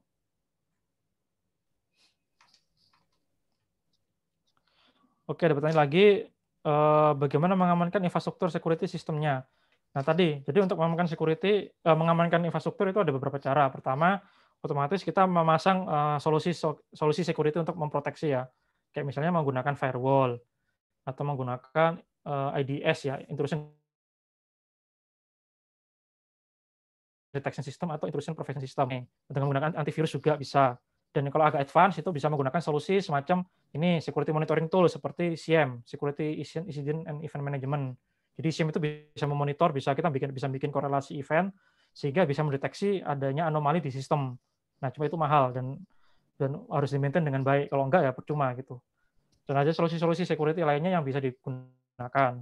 Itu kok dari sisi defense. Nah, cara untuk mengamankan infrastruktur ya kita mau melindungi diri dari maling, kita harus jadi maling. Jadi kita harus melakukan pentest ke sistem, itu wajib. Karena dengan cara itu kita bisa melihat celahnya attack. Ketiga, dengan cara melakukan configuration review. Baik itu manual maupun pakai script. Nah, kalau sekarang sebenarnya udah banyak, tinggal cari aja di GitHub. Itu bisa pakai script. Jadi kita bisa scan server kita, running script-nya, run as root atau admin. Kita bisa lihat tuh boroknya apa aja sistem kita. Oh ternyata config-nya kurang benar atau belum diupdate atau ada yang perlu diaktifkan atau ada yang perlu dimatikan, itu kita akan ngerti seperti itu. Jadi itu kira-kira cara teknisnya ya, 3 cara tadi seperti itu bisa dilakukan. Berikutnya dari Irsyad ini ya, tahap awal yang perlu dilakukan untuk menjadi cyber security. Nah untuk ini cara awalnya itu sebenarnya gini, path-nya orang beda-beda. Kalau saya waktu SMP dulu mulainya waktu SD itu saya belajar database. Jadi saya ngerti celahnya database. Cuma waktu SMP itu saya lebih banyak di network. Jadi setelah beli buku Jasakom, wah kayaknya seru nih infrastruktur nih. Jadi saya belajar OS, belajar network gitu. Even belajar subnetting pun saya udah belajar dari SMP. Waktu itu ikut ada kayak workshop di kampus mana di Surabaya itu. Itu pesertanya itu anak kuliah sama orang-orang kerja. Saya sendiri yang anak SMP waktu itu. Jadi saya ikut aja tuh belajar subnetting, belajar network segala macam. Akhirnya saya banyak pentest network. Nah, waktu SMA itu saya ganti fokusnya, saya switch ke aplikasi. Jadi saya belajar reverse engineering di malware, sama termasuk bikin anti malware-nya juga. Seperti itu. Nah, jadi path-nya beda-beda ya. Waktu kuliah saya lebih banyak web. Seperti itu. Nah, jadi kalau teman-teman juga kalau sekarang sih trennya teman-teman yang mungkin masih sekolah itu langsung ke web gitu karena udah ngerti bug bounty ada uangnya.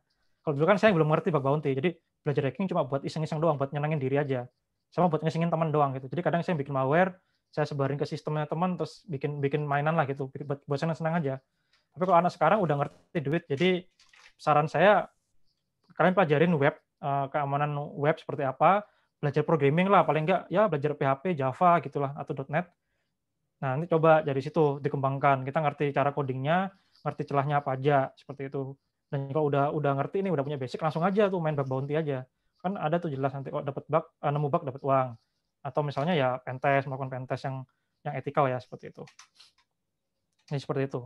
Itu menurut saya sih. Jadi petnya orang beda-beda gitu. Jadi itu sesuai dengan masing-masing pribadi aja gitu. Terus, nah ini juga unik nih. Kalau jadi security ya belajar jangan baca aja, benar. Jadi jangan cuma baca aja, tapi kita praktek oprek-oprek gitu. Nah kalau misalnya kita nggak punya infrastrukturnya gimana? Ya mau nggak mau kita harus cari teman. Ya patungan lah, mungkin sewa cloud atau mungkin pakai VPS, kita coba-coba hacking atau enggak pakai laptop sendiri juga bisa. Cuma kalau waktu itu zaman saya tuh SMP tuh internet masih ini ya. Jadi waktu itu masih Telkomnet instan pun masih ada. Saya nggak tahu di sini mungkin ini ya, saya pernah ngalamin Telkomnet instan, jadi benar-benar lambat banget, cuma 64 Kbps, kecil banget. Terus paling anak-anak ke warnet tuh, anak-anak game online tuh kan, waktu saya SMA, SMP juga banyak main game. Nah, paling saya numpang anak-anak itu aja gitu, numpang di warnet, ngoprek-ngoprek dari situ prakteknya. Saya kan nggak punya laptop, jadi PC pun juga PC orang tua, jadi saya nggak berani ngoprek-ngoprek. Jadi saya ngoprek tuh di lab sekolah, sama di warnet waktu itu. Nah, kalau di lab sekolah saya ini jangan ditiru ya, itu kalau buat anak-anak sekolah ini, karena waktu itu terbatas benar-benar yang kalau di sekolah saya waktu itu yang suka hacking cuma saya doang, soalnya saya sendirian nggak ada temannya. Jadi saya cari teman ya di forum-forum. Otomatis saya belajarnya ya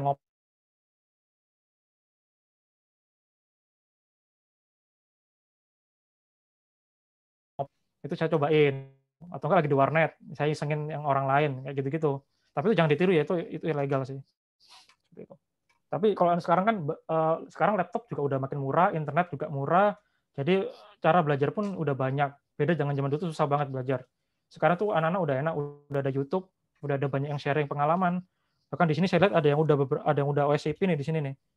Nah, itu pasti udah gampang gitu, cari materinya udah gampang lah di internet, banyak banget. Bisa prakteknya pun juga ada yang lab yang gratisan, ada yang memang kita harus ngerogoh kocek juga sih gitu. Itu. Terus apa lagi pertanyaan ya?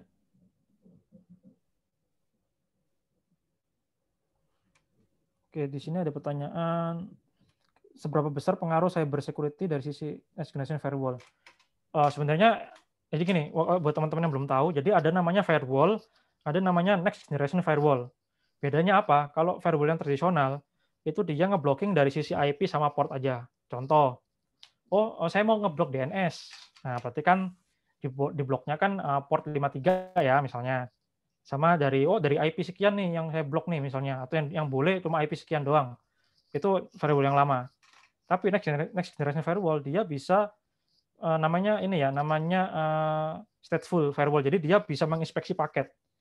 Jadi bisa jadi gini nih. Oke, port 80 kan web ya, HTTP ya. 80 kan pasti di-load di sistem. Tapi attacker yang pinter, dia mengexfil data menggunakan malware itu lewat port 80. Di mana itu di-load di sistem. Nah, kalau firewall yang biasa itu nggak bisa mendeteksi itu. Jadi dia cuma trafficnya 80 nih, legitimate. 443 legitimate. 53 oke, lanjut. Tapi dia nggak bisa ngerti beneran nggak nih memang bener-bener traffic DNS nggak gitu, atau trafficnya HTTP nggak, beneran nggak, dia nggak tahu. Nah, next generation firewall itu dia bisa melihat isinya. Jadi ternyata dia ini malicious activity tapi lewat 80, dia bisa block seperti itu. Bahkan contoh lain yang pernah saya lihat langsung itu, contoh nih, kan kalau teman-teman pasti zaman-zaman masih, saya nggak tahu masih banyak pakai Facebook ya sekarang ya. Kalau saya sih udah jarang. Di Facebook itu kan ada fitur chatting ya. Nah, ada satu kantor itu yang dia pernah nerapin kebijakan gini, karyawan boleh buka Facebook, boleh, tapi nggak boleh ngechat.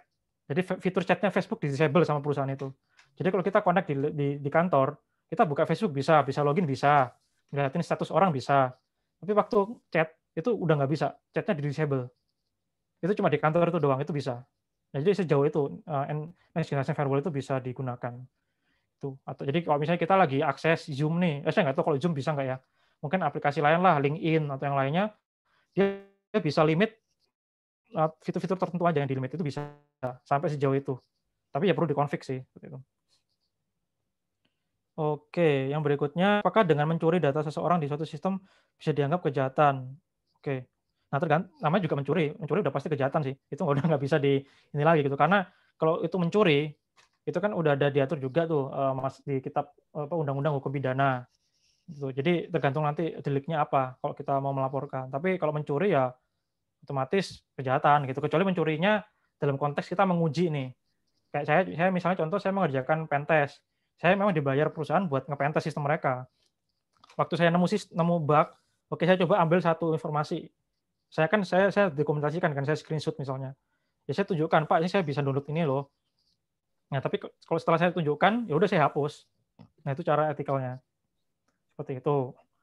Apa saja bahaya yang merugikan apabila kita mengalami kebocoran data? Nah, gini, kalau kebocoran data itu impact-nya pasti 2 minimal.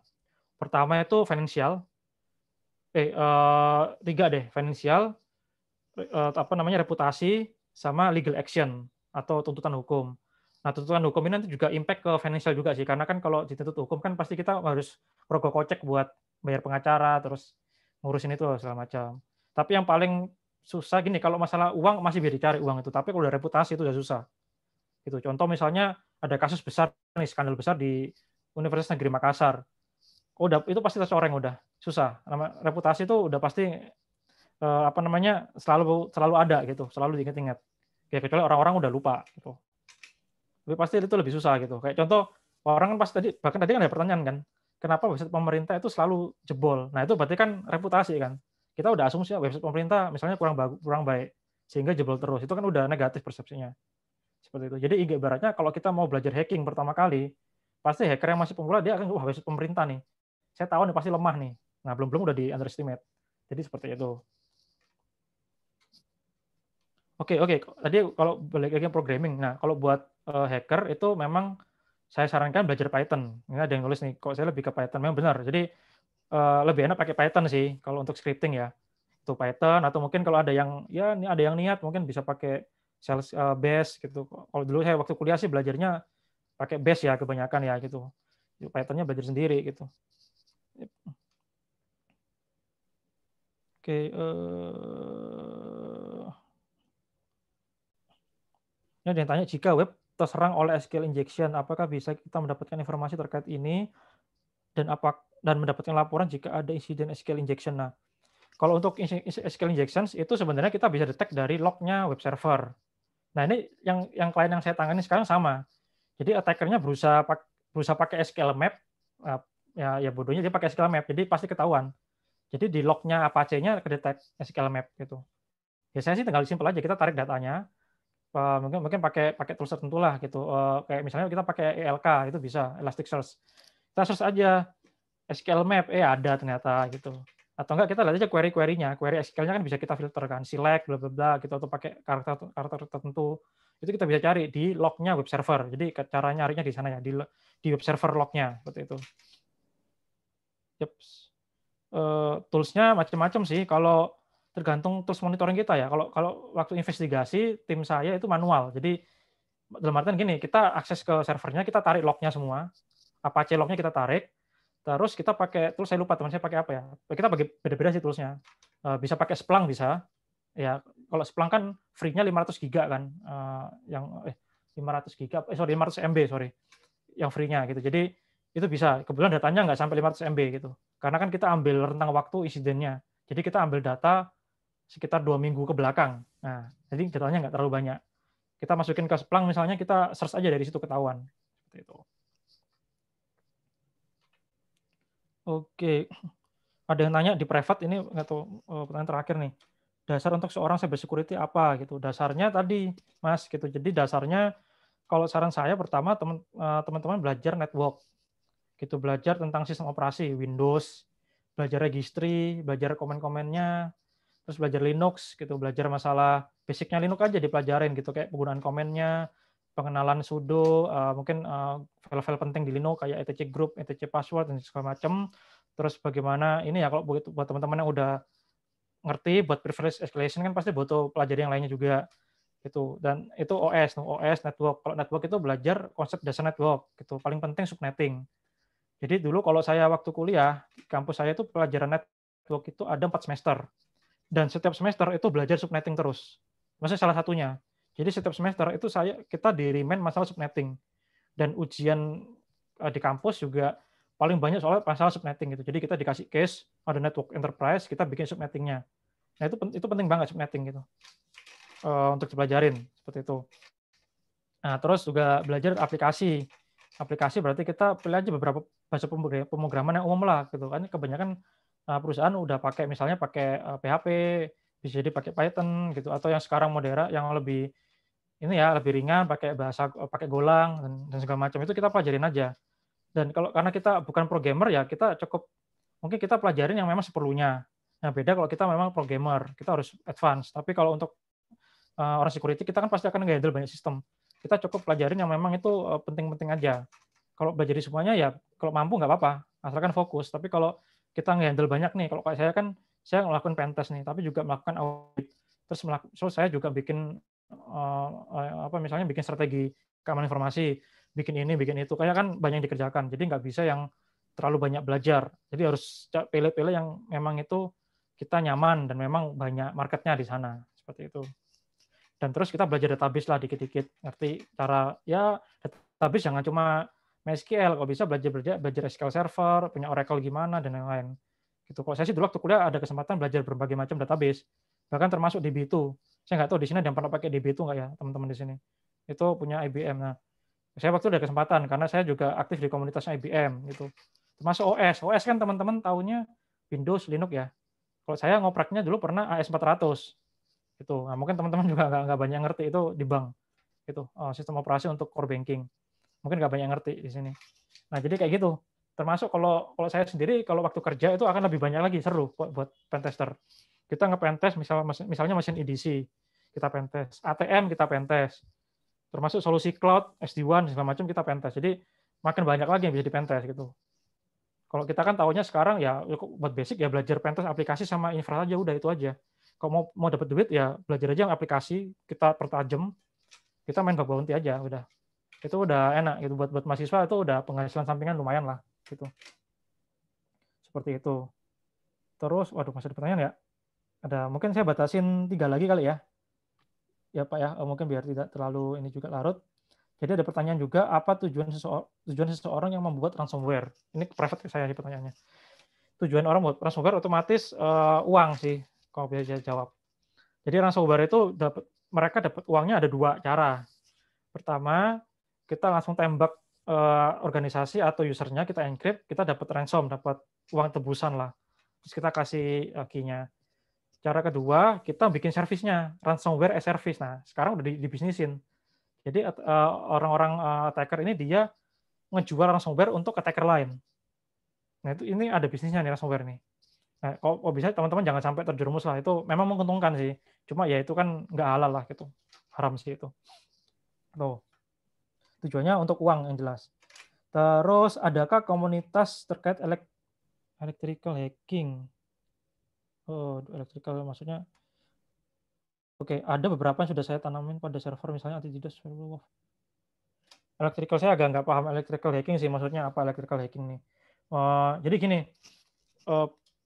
mungkin hacking kalau dari keterangannya mungkin hacking di level ini kali ya, di level firmware-nya ya. Kalau untuk yang level firmware itu ada, saya lupa namanya apa ya. Di Telegram ada grupnya. Nanti saya coba kalau saya nemu saya share ke Mas Ananda ya, nanti bisa di-share ke teman-temannya. Itu ada komunitas buat yang IoT security ada. Terus buat firmware, buat reverse engineering itu ada. Ada beberapa sih saya bisa share nanti. Nanti bisa di-share ya. Seperti itu. Saya agak lupa namanya, ada di Telegram. Terus berikutnya, kenapa subnetting begitu penting bagi cyber security, Mas? Ini sebenarnya penting buat orang network sih. Cuma kita harus ngerti gitu. Kalau misalnya kita nge-pentest network nih, kita dikasih segmen segmen IP address. Kita nggak ngerti gitu. Mas, ini kok ada /24, ada /32, apa maksudnya? Ya kita diketawain sama orang networknya. Kamu nih mau ngetes sistem nggak? Ginian doang nggak ngerti nih gitu. Jadi kita harus ngerti subnetting itu kan dia kalau memang cara yang masih lama ya kan subnetting kan cara lama lah. Ya walaupun sekarang masih dipakai gitu. Jadi dengan subnetting kita bisa ngerti range IP-nya gitu. Kalau kita /24 itu bedanya apa dengan /32 gitu. Kalau yang nggak ngerti kan bingung. Bedanya apa ya? Bedanya jelas aja /32 jumlah host yang bisa dipakai, IP yang bisa dipakai lebih dikit gitu. Karena kan slash 32 gitu, makin besar angkanya itu makin dikit IP-nya yang bisa dipakai gitu. Nah, kadang ada kalau di perusahaan dia nge-slashin slash 16. Nah, nanti ada cara ngitungnya kan. Kalau dengan slash 24 berapa host gitu kan. Kalau kita pakai selama ini kan kita taunya IP itu kan range-nya dari 1 sampai 254 kan. 255 kan broadcast. Nah, padahal kalau itu slash 24. Tapi kalau pakai slash misalnya slash 26, slash 32 itu udah beda. Nah, biasanya router ke router itu pakai slash 32. Kenapa? Karena cuma dibatasi hostnya cuma bisa 2 doang gitu atau 4 gitu yang bisa connect. Ini router 1, 2 gitu aja gitu. Nah, itu harus ngerti seperti itu. Nah, nanti untuk yang sekarang, teknologi sekarang itu udah nggak cuma ngomongin subnetting, tapi ada beberapa solusi nih. Kayak misalnya kita menggunakan kan ada kita pasti dulu kan belajar VLAN, belajar VLSM, itu teknik untuk melakukan subnetting ya. Ada juga kalau sekarang kan lagi sekarang booming namanya Zero Trust Network gitu. Itu udah beda lagi konsepnya. Jadi udah nggak terlalu relevan lagi subnetting seperti itu. Jadi itu tergantung nanti kondisi kita, perusahaan kita menggunakan konsep seperti apa ya gitu. Ada yang masih menggunakan tradisional subnetting, ada yang udah pakai VLSM, ada yang mungkin dia filteringnya bukan pakai VLAN nih, jadi dia udah pakai tadi gitu micro segmentation misalnya. Karena VMware pakai virtualisasi, jadi dia pakai micro segmentation. Segmentasinya di level virtualisasi misalnya. Gitu, atau menggunakan software defined network. Nah, itu udah beda lagi, banyak istilah lah nanti. Gitu. Cuma subnetting itu penting, basicnya di network. Tuh, ibaratnya kayak kita mau hacking, kalau kita nggak ngerti aplikasi, nggak ngerti PHP itu apa sih? Nggak mungkin kan? Pasti kita ngerti dikit lah cara misalnya kita bikin, ya paling nggak, ya cara bisa kita melakukan CRUD kan, create, read, update, delete menggunakan PHP misalnya, atau menggunakan SQL. At least kita basicnya ngerti, seperti itu. Ya kira-kira seperti itu. Oke, Pak. Oke. Baik, Mas. Mungkin ya udah sih, ini udah terakhir ya. Ya. Pak sebelum ditutup, saya ada satu pertanyaan, Mas. Masih bisa ya? Oh ya, boleh. Silakan, Pak. Ya, jadi saya lihat Mas Erik di CV-nya itu ada pengalaman di ISAKA ya? Oh ya, ISAKA, benar. Nah, kalau tidak salah ISAKA itu mengelola COVID-5 ya, tata kelola itu. Ya, benar ya. Nah, saya butuh penjelasan sih sebenarnya COVID-5 ini kalau dibanding dengan yang tadi ISO 27001 itu kalau misalnya sebuah perusahaan mau melakukan standarisasi tata kelola IT-nya, apakah dia rekomendasinya Mas Erik ini pakai, kalau khusus untuk security ya, apakah cukup dengan ISO 27001 atau lebih baik ke COVID-5? Oke, terima kasih Pak. Jadi gini ya, mungkin buat teman-teman yang lain juga. Jadi COVID-5 itu adalah satu framework yang dikeluarkan ISAKA, ya Information System Audit. Saya lupa singkatannya, itu ISAKA gitu, untuk asosiasi untuk Information System Audit. Nggak cuma Information System Audit doang, tapi juga security juga sekarang. Itu mereka mengeluarkan COBIT gitu. COBIT itu satu framework untuk melakukan tata kelola IT. Gitu. Jadi kalau misalnya gini, nanti mungkin teman-teman bisa lihat di di slide share atau Medium saya. Itu saya sempat tulis juga masalah itu. Jadi information security itu sebenarnya secuil doang bagian dari satu enterprise IT. Jadi kalau kita berbicara enterprise IT itu ada keamanan informasi, kita berbicara masalah IT service management, belajar masalah IT strategi, risk management, terus belajar masalah change management, bahkan masalah hal-hal yang nggak jelas kayak innovation management itu diatur di COBIT semua. Nah, jadi COBIT itu memudahkan perusahaan untuk melakukan tata kelola secara IT ya, secara IT-nya keseluruhan termasuk security. Nah, kalau balik ke pertanyaannya tadi, untuk security bagusnya gimana? Nah, gini, ISO 27001 itu adalah baseline. Namanya baseline itu berarti minimum requirement. Gitu. Jadi kalau orang udah certified ISO 27001, perusahaan udah certified ISO 27001, berarti kita melihat perusahaan sudah memenuhi standar minimal keamanan informasi. Tapi apakah itu udah bagus? Belum tentu. Kan namanya juga masih minimal kan. Ibaratnya kita kalau mau dapat predikat cum laude misalnya kan nggak bisa cuma IPK-nya 3,4 gitu kan. pasti kan harus 3,5 ke atas misalnya. Ya 3,5 bagus, tapi kan itu baseline banget gitu. Atau enggak, kalau misalnya kita mau, mungkin analoginya lain nih. Kalau misalnya kita mau lulus dengan baik, itu kita harus di atas 3 misalnya. Tapi bukan berarti kita pas-pasin 3. Kalau kita bisa dapat IPK 3,5, 3,9 ya kenapa enggak? Seperti itu, tergantung dari risiko perusahaannya. Nah, sama gitu. Kalau kita misalnya udah ISO, itu berarti secara minimum kita sudah memenuhi prinsip-prinsip keamanan informasi. Nah, tapi kalau mau advance itu bahkan tidak hanya COVID saja, Pak. Gitu. Jadi COVID itu kan dia sifatnya lebih general. Nah, tapi positifnya adalah benefitnya COVID di dokumentasi COVID 5 ya. Kalau sekarang 2019 itu dia mencantumkan pengukurannya gitu. Kayak misalnya ada matriksnya, Pak. Gitu. Jadi kalau kita ngomongin information security management system, ngomongin security services, itu matriksnya apa? Apa yang mau kita ukur? Itu di situ di COVID ada jelas. Oh, kalau area ini tuh metriknya ini itu jelas semua, aktivitasnya itu dia listing lah di situ, cuma walaupun nggak terlalu detail, tapi metriksnya jelas. Nah, kalau di ISO itu lebih jelasnya itu di kontrolnya. Jadi bisa saya bilang ISO sama COVID ini akan saling melengkapi, itu bisa digabung. Saran saya itu digunakan dua-duanya. Kita ambil aja mana part yang memang itu relevan dengan organisasi kita. Cuma kalau saya boleh introduce lagi, itu ada namanya NIST Cyber Security Framework ya. Oke, saya ketik juga Cyber Security Framework. Nah, ini ada 5 area, jadi bisa dilihat itu lumayan apa ya. Jadi kalau kita mau bikin strategi cyber, bikin program cyber security, itu malah kalau yang ingin jangka panjang itu bagusnya pakai NIST karena di situ lebih jelas, Pak. Kita membagi kapabilitas orang security lebih jelas, membuat struktur organisasinya lebih jelas. Seperti itu. Atau NIST itu ada lagi SP 853 kalau nggak salah. 53 ya. Nah, SP 853 ini lebih detail lagi, benar-benar detail banget. Gitu. Jadi kalau misalnya Bapak misalnya kita pengen fokus ke satu kontrol nih, kita mau pengen menerapkan akses kontrol manajemen yang bagus gimana sih? Kita bisa lihat ISO nih, tapi ISO nggak terlalu detail. Kita lihat COVID nggak, malah lebih nggak detail lagi. Tapi kalau kita refer ke NIST yang SP 853, itu detail banget di situ. Seperti itu. Jadi tergantung kebutuhan. Kalau kita butuh detail, ya kita bisa refer ke 853 atau Cyber Security Framework. Tapi kalau untuk pelaporan nih, misalnya ke manajemen atau kita pengen memudahkan orang non-teknis, non-security ngerti nih masalah security, kita bisa pakai COVID. Itu bahasanya udah paling manusiawi sih. COVID dan ISO 27001. Itu kalau secara apa ya, kalau saya sebagai manajemen misalnya yang nggak ngerti teknikal misalnya, itu akan lebih mudah memahaminya ketimbang kita ngelihat NIST SP 800 tadi. Seperti itu. Jadi saling melengkapi aja. Seperti itu, Pak. Oke, siap. Terima kasih, Mas Erik.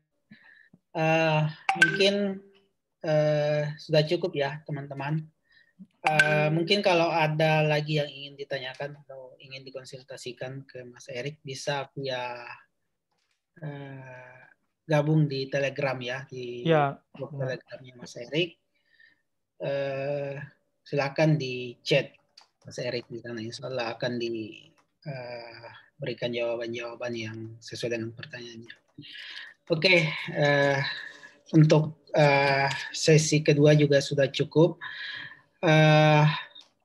Jadi dari penuturan Mas Erik ini sangat banyak yang kita peroleh malam ini.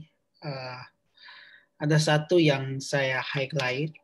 Jadi mungkin selama ini teman-teman pada saat berbicara mengenai security,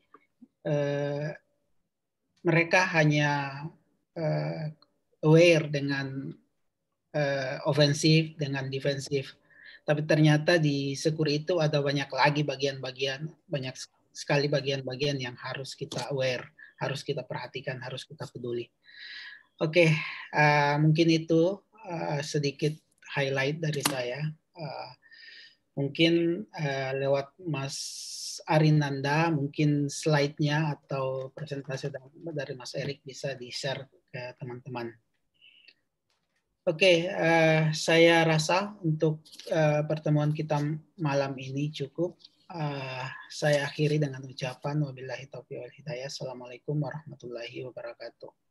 Waalaikumsalam warahmatullahi wabarakatuh. Terima kasih Mas Erik. Ya, terima kasih Pak. Selamat malam.